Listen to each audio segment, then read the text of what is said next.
Today, we're unpacking a really ancient story from your sources, the Tower of Babel. Mm-hmm.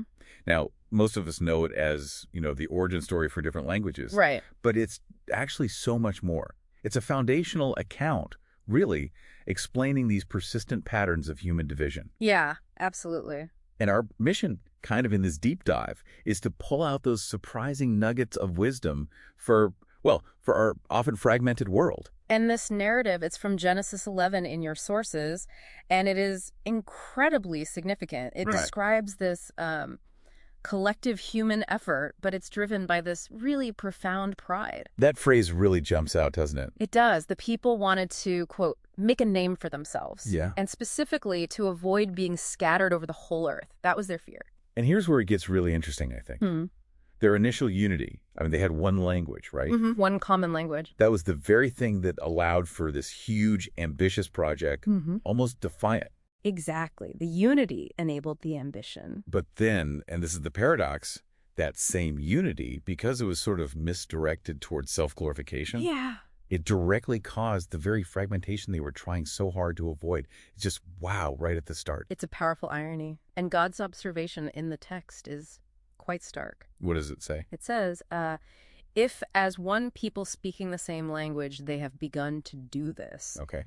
then nothing they plan to do will be impossible for them. Wow. That sounds almost like a threat. Or maybe insecurity. Well, that's one reading, but I think the text suggests it's more like divine foresight. Foresight, how so?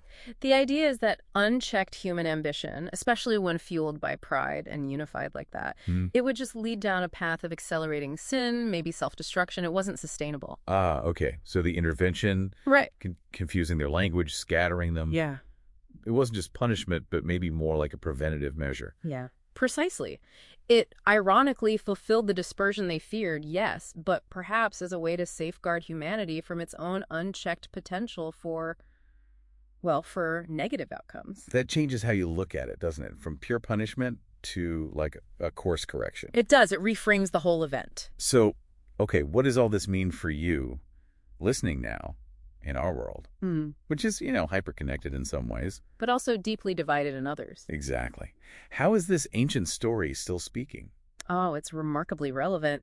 Think about things like linguistic superiority. You mean like thinking one language or accent is just inherently better? Exactly that. Or even just accent bias, judging someone's intelligence or capability based on how they speak. Right. Those are definitely modern communication barriers. They are. Little subtle manifestations of the same core problem. Mini Babel moments, you could say. That's interesting. And what about beyond language? Like our relentless pursuit of technological progress? Oh, absolutely. Especially when it happens without maybe adequate ethical frameworks in place. Yeah, thinking about AI or genetic editing. Yeah. Things moving so fast. It mirrors that original hubris, doesn't it? That feeling that nothing will be impossible for us.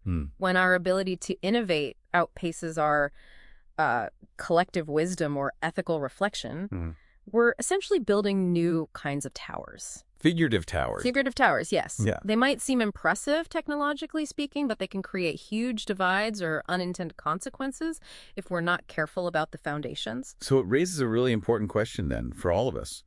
In our drive for global unity or progress or whatever we call it, Yeah.